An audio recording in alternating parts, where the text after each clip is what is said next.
नमस्कार दोस्तों। उम्मीद है आप सब ठीक होंगे। इस कहानी को जरा ध्यान से सुनिएगा क्योंकि यह कहानी आपकी जिंदगी बदलने वाली है। रमेश की पत्नी को बहुत गुस्सा आता था और वह गुस्से में किसी को कुछ भी बोल देती थी, लेकिन ज्यादा गुस्सा और फालतू बोलने की वजह से कभी कभी उसके घर वालों को काफी दुख होता था कि उसे इतनी भी समझ नहीं है कि गुस्से में क्या बोलना चाहिए और क्या नहीं बोलना चाहिए।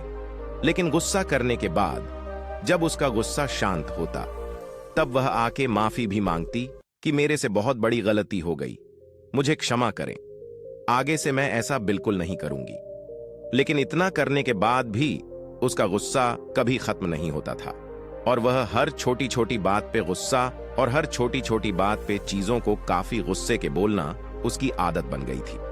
उसके गुस्से से उसके घर वाले बहुत परेशान थे और न चाहते हुए भी इसका इलाज उनको नहीं मिल रहा था।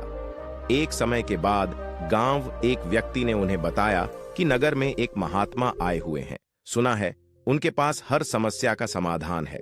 आप सब क्यों अपनी बहू को लेकर उन महात्मा के पास जाइए, क्योंकि हमने सुना है कि वह हर समस्या का समाधान बड़े ही आसानी से और सरलता से बता देते हैं। अगर आप सब वहां पर जाएं तो निश्चय ही आपकी समस्या का समाधान मिलेगा। इतना सुनते ही उसके घर वाले उसको लेकर उस महात्मा के पास चले गए। चलते चलते वो थक गए और शाम हो गई। देर शाम होते होते वह महात्मा के आश्रम में आखिरकार पहुंच ही गए। महात्मा के आश्रम में जाकर देखा तो वह सभा कर रहे थे और लोगों को प्रवचन दे रहे थे।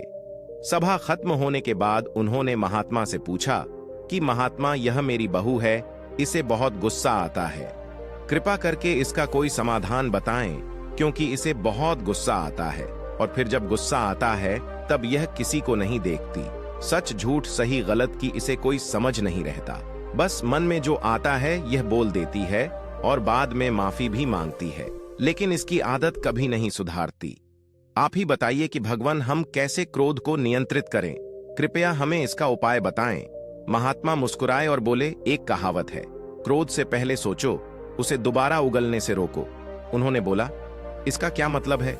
आप जरा खुल के ही बताइए, हमें यह बात समझ में नहीं आ रही। महात्मा फिर मुस्कुराए और बोले, मैं तुम्हें एक कहानी सुनाता हूं।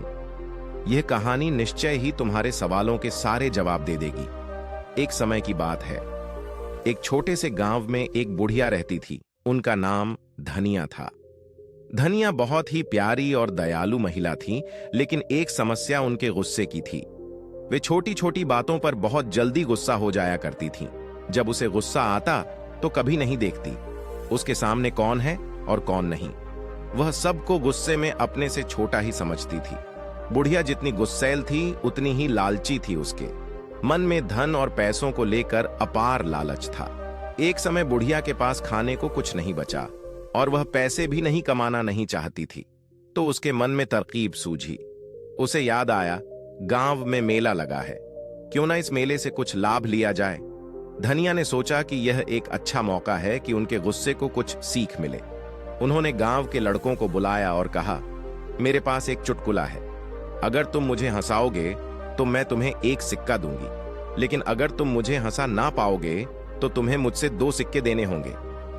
अब बुढ़िया अंदर ही अंदर बहुत खुश हो रही थी कि इन बच्चे को बेवकूफ बनाकर अब मैं पैसे भी कमा लूंगी और मेरा काम भी चल जाएगा। इन्हें भला क्या पता लगता है, बच्चे तो वैसे ही चुटकुला से हंसते हैं। लड़के राजी हो गए। धनिया ने चुटकुला सुनाना शुरू किया, परंतु उनकी बुद्धि इतनी तेज थी, वे सब उस बुढ़िया के बारे में अच्छी तरह जानते थे कि वह लोगों को बेवकूफ बनाती है और वह धन की कितनी लालची है। इसलिए सभी लड़के मिलकर पहले से ही प्लान बना लिए थे कि हमें इसके चुटकुले पर हंसना नहीं है और जो मर्जी हो, हमें बेवकूफ नहीं बनना है। बुढ़िया ने उन लड़कों से पूछा, क्या तुम सभी तैयार हो? लड़कों ने जवाब दिया, हाँ बिल्कुल, हम सब तैयार हैं, आप चुटकुला सुनाओ। फिर बुढ़िया ने एक मजेदार चुटकुला सुनाया, लेकिन किसी भी लड़के ने थोड़ी सी भी हंसी नहीं निकाली। बुढ़िया थोड़ी सहमी, लेकिन उसे 2 सिक्के डबल देने थे, इसीलिए उसने दे दिया। उसके मैन में उपाय आया। उसने मन ही मन सोचा, अगले बार वो इससे भी बेहतर चुटकुला सुनाएगी और पक्का सबको हंसा के ही मानेगी। इस बार बुढ़िया ने फिर एक चुटकुला सुनाया, लेकिन इस बार भी किसी भी लड़के ने थोड़ी सी भी हंसी नहीं निकाली। अब बुढ़िया थोड़ी गुस्से में आ गई। वह जितनी बार भी चुटकुले सुनाती, गांव में से कोई भी लड़का नहीं हंसता। वे फिर सब धनिया के चुटकुले पर हंसने के बजाय अपनी हंसी को दबा लिया। उसके बाद धनिया ने एक बार फिर कोशिश की और फिर बार बार, लेकिन हर बार उनके पास 2 सिक्के देने ही पड़े। अब उसके पास कोई चारा नहीं बचा। अंत में बुढ़िया ने जीतने भी सिक्के लिए थे, उन लड़कों को दे दिए और वहां से रोते रोते चली गई। उसने सबक लिया कि आज के बाद वो गुस्सा करना छोड़ देगी। इससे धनिया ने सीख ली कि गुस्सा करने से केवल नुकसान होता है। उन्होंने गुस्से को कम करने का निर्णय लिया। उन्होंने समझ लिया कि हंसी और प्रेम के माध्यम से वे अपने आप को और अपने आसपास के लोग को खुश रख सकती थीं। उसकी ज्यादा लालच और ज्यादा बोलने की वजह से उसने खुद के पैर पर कुल्हाड़ी मारी थी और अब उसने सभी सारा कुछ गंवा दिया। उसके पास अब पक्षचाताप करने को भी कुछ नहीं बचा। अंत में वह खाली हाथ घर को लौट गई। इस कहानी को सुनकर लड़की के माँ बाप ने बोला, महाराज, अब आप ही बताइए गुस्सा को आखिर कम कैसे किया जाए।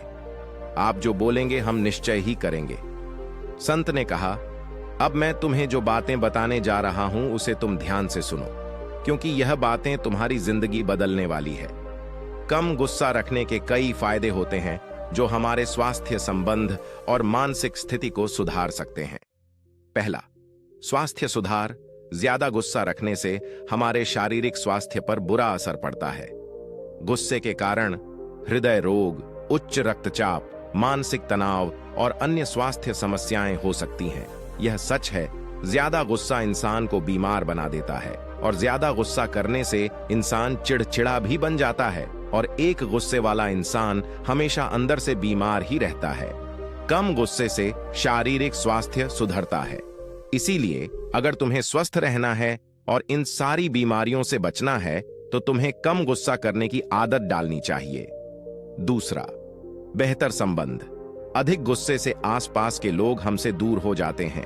कम गुस्सा रखने से हम अपने परिवार, दोस्त और समाज में अच्छे संबंध बना सकते हैं, क्योंकि गुस्से में हम हमेशा दूसरों की बेइज्जती करते हैं और हम प्यार भरे शब्द उन रिश्तों में नहीं बोल पाते जहां बोलना चाहिए, और जहां पर प्यार भरे शब्द नहीं वहां पर भला रिश्ता कैसे रहेगा, क्योंकि रिश्ते प्रेम के सहारे चलते हैं।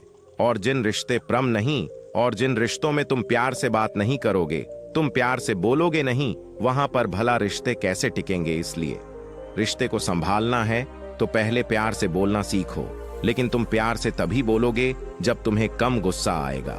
इसीलिए यह जरूरी है कि तुम कम गुस्सा करो। तीसरा, बेहतर निर्णय। कहते हैं एक अशांत मां कभी भी सही फैसला नहीं ले सकता, इसलिए सही फैसला लेने के लिए मन का शांत होना जरूरी है। लेकिन मन तभी शांत होगा जब तुम्हें गुस्सा काम आएगा। जब तुम्हें गुस्सा आएगा तो मन हमेशा तुम्हारा अशांत रहेगा। फिर भला तुम ही बताओ, तुम सही फैसले कैसे ले सकते हो? और जब तुम सही फैसले नहीं लोगे तो भला वह जिंदगी का मतलब क्या है? तुम्हारा अस्तित्व ही क्या रह जाएगा? इसीलिए सही फैसले हमारे जिंदगी को बनाते हैं। गुस्से में हम अक्सर उचित निर्णय नहीं ले पाते हैं। कम गुस्सा रखने से हम ठीक से सोच सकते हैं और बेहतर निर्णय ले सकते हैं। चौथा, मानसिक शांति। जब हम कम गुस्से में होते हैं तो हमारी मानसिक स्थिति पर अच्छा प्रभाव पड़ता है। कम गुस्सा रखने से हमारी चिंता कम होती है और हमें शांति का अनुभव होता है। ज्यादा होने से हम अक्सर उच्च स्थितियों में नुकसान उठाते हैं।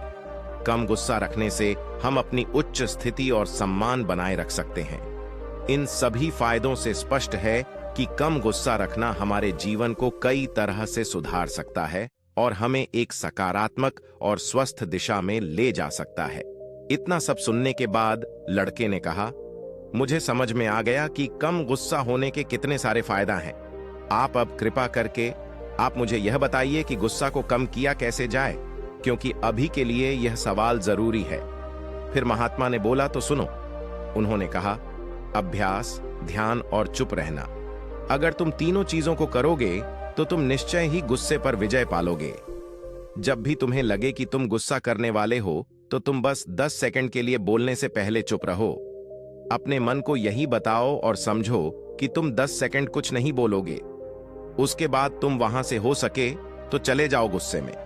अगर तुम उसे जगह को छोड़कर कहीं और चले जाते हो तो तुम निश्चय ही उस पर विजय पालोगे और बिना कुछ बोले तुम वहां जीत जाओगे। और यह तभी होगा जब तुम ध्यान करोगे और जब तुम हर दिन इस बात का प्रयास करोगे। अगर तुम ऐसा कर पाते हो तो तुम्हारी विजय निश्चित है। फिर उस लड़के ने महात्मा का धन्यवाद कहा और वहां से चला गया। उनका जीवन सचमुच बदल गया। दोस्तों, मुझे उम्मीद है कि आपको इस कहानी से बहुत कुछ सीखने को मिला होगा। इस कहानी में बस इतना ही। मिलते हैं अगली कहानी में। दोस्तों, अगर आपको यह वीडियो पसंद आई हो तो वीडियो को लाइक करें और चैनल को सब्सक्राइब करें। धन्यवाद।